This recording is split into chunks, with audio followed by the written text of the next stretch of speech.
साथियों, आज आपको बताएंगे कि जो लोग आज ईवीएम को लेकर के रोना रो रहे हैं। कल जब ईवीएम आया था, यानी कि जब कांग्रेस सत्ता में थी और ईवीएम को लेकर आई थी, तब यही जो आज पक्ष में यानी सत्ता में हैं, वो कल विपक्ष में थे और वो भी रो रहे थे कि ईवीएम हटा दिया जाए। मायावती जी इसकी साक्ष्य हैं, क्योंकि उन्होंने पहले भी कहा था कि ईवीएम से दुष्प्रभाव जरूर हो सकता है, इसलिए ईवीएम को हटाया जाए। तब भी लोग नहीं माने और आज भी लोग नहीं मान रहे हैं।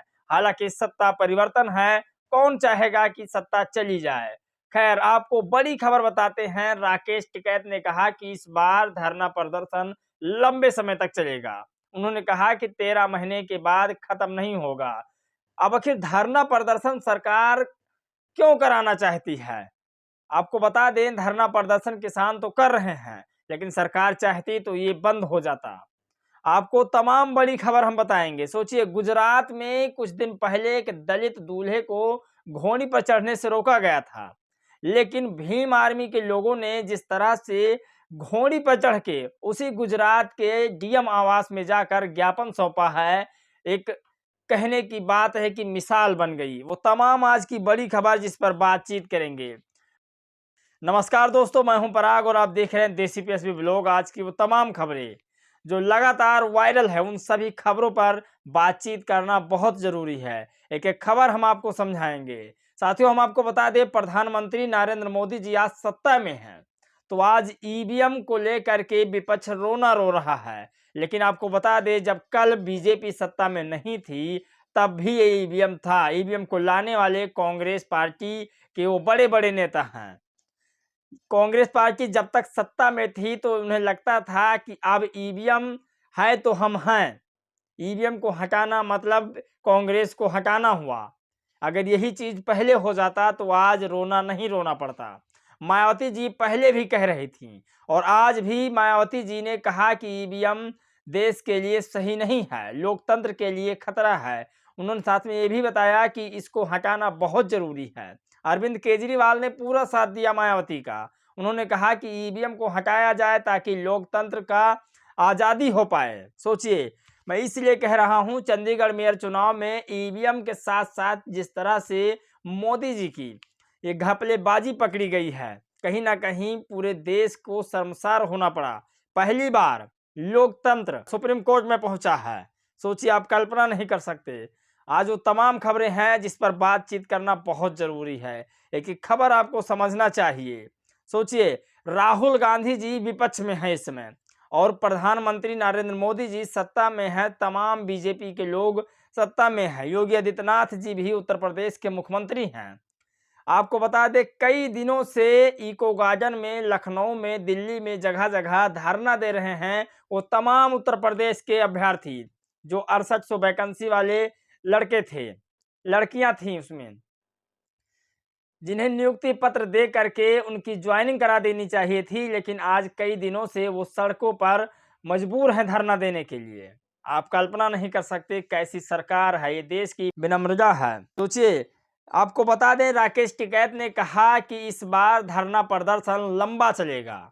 उन्होंने बड़ी खबर लिखी है, आपको खबर हम आपको सुनाते हैं। राकेश टिकैत ने कहा, इस बार ऐसा आंदोलन खड़ा किया जाएगा जो 13 महीने नहीं बल्कि इससे भी ज्यादा लंबा चलेगा। सोचिए, आप कल्पना नहीं कर सकती। ये तस्वीर आप देखिए, ये किसानों के नेता राकेश टिकैत हैं जो किसानों की मांग को लेकर धरना प्रदर्शन कर रहे हैं।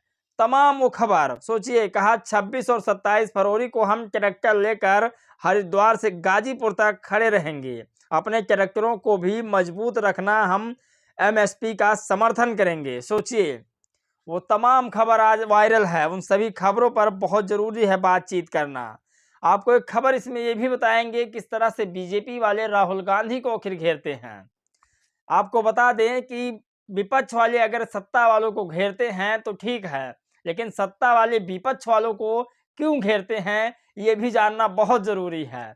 आपको बता दें कि कांग्रेस ने राम मंदिर निर्माण को अटका लटका कर और भटका कर रखा, जबकि हम कहते थे कि जहां रामलला का जन्म हुआ था हम मंदिर वहीं बनाएंगे। लेकिन विपक्ष ताने मार रहा था कि कब बनाओगे। 22 जनवरी 2024 को वो दिन आ गया जब मोदी जी ने रामलला की प्राण प्रतिष्ठा कर पूरे भारत को आनंदित कर दिया। सोचिए, नरेंद्र मोदी जी ने ये कर दिया, नरेंद्र मोदी जी ने वो कर दिया। सोचिए, राम मंदिर किसकी नहीं है? पूरे भारतवासियों की है। क्या जो राम मंदिर 40% से भी कम काम हुआ है, हिंदुओं का विश्वास तोड़ा गया है, ये कहीं ना कहीं एक बड़ी साजिश है चुनाव को लेकर के। वो तमाम खबरें सोचिए, राम मंदिर प्राण प्रतिष्ठा हो गया, राम मंदिर पूरी बनी नहीं है, ये इतनी जल्दबाजी हुई कि चारों शंकराचार्य नाराज हो गए। इससे देश के वो तमाम लोग नाराज हैं इस चीज को लेकर के। हिंदुओं के सबसे बड़े जगत गुरु शंकराचार्य नाराज हो गए कि राम मंदिर अधूरा है, प्राण प्रतिष्ठा आखिर क्यों हो रहा है। तो ये कहीं ना कहीं चुनावी साजिश थी। वो बड़ी खबर अगर हम बात करें तो सोचिए, गुजरात में जिस तरह से एक दलित दूल्हे को घोड़ी पर चढ़ने नहीं दिया जा रहा है, उसे मारा गया, फिर उसको किस तरह से बेइज्जती की गई उसके परिवार के सामने। आज गुजरात ही नहीं, राजस्थान, मध्य प्रदेश, झारखंड, वो तमाम जगहों पर इस तरह से मामले नजर आ रहे हैं और लोग अभी भी कह रहे हैं जाति आरक्षण हटा दो। सोचिए, दलितों को घोड़ी पर नहीं चढ़ने दिया जा रहा है, दलितों को अच्छे कपड़े पहने नहीं दिए जा रहे हैं और बात कहते हैं कि दलितों के आरक्षण को हटा दिया जाए, ओबीसी, एससी, एसटी के जो आरक्षण हैं उनको हटा दिया जाए। सोचिए, आप कल्पना नहीं कर सकते, जिस देश में इंसान को नीच समझा जाता हो, जिस देश के लोग एक धर्म में रहने वाले लोगों को नीच समझते हों, उस धर्म में रहने का मतलब ही क्या होता है। वो तमाम खबर आज लगातार वायरल है। फिर भीम आर्मी के लोगों ने जा करके डीएम आवास पर घोड़ियों पर चढ़कर ज्ञापन जारी किया। आप कल्पना नहीं कर सकते, ईंट का जवाब पत्थर से कहते हैं इसे। मायावती जी और अरविंद केजरीवाल ने ईवीएम पर बड़ा सवाल उठाया। उन्होंने कहा कि ईवीएम देश से बैन होना चाहिए। और वहीं पर आपको बता दें, मोदी जी की जो मेयर वाली चुनाव थी चंडीगढ़ की, वो दरअसल फर्जी पकड़ी गई और सुप्रीम कोर्ट ने कहा ये हम बर्दाश्त नहीं करेंगे, ये लोकतंत्र की हत्या है। सोचिए, पहली बार लोकतंत्र सुप्रीम कोर्ट पहुंचा। वो तमाम बड़ी खबर आज जो लगातार वायरल हो रही थी, वो जानना बहुत जरूरी था।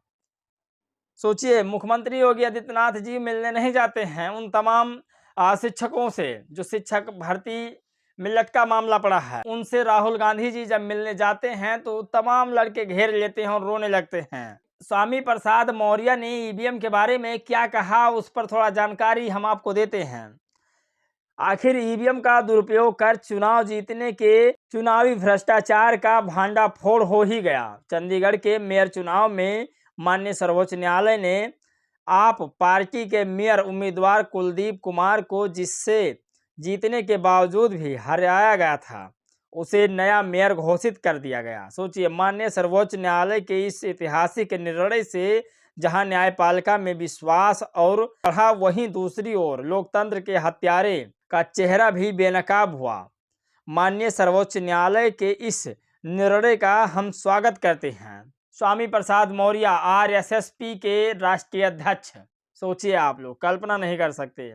वो तमाम खबरें आज लगातार जो वायरल हो रही थी, उस पर बातचीत करना बहुत जरूरी था। सोचिए, वो तमाम लोग जो पढ़े लिखे लोग हैं, उन तमाम लोगों ने कहा कि इस बार हम वोट उनको देंगे जो हमारे आरक्षण की बात करेगा, जो जातीय जनगणना की बात करेगा, जो नौकरी रोजगारी की बात करेगा, जो महंगाई भ्रष्टाचार पर बात करेगा। इस बार हम वोट उनको देंगे।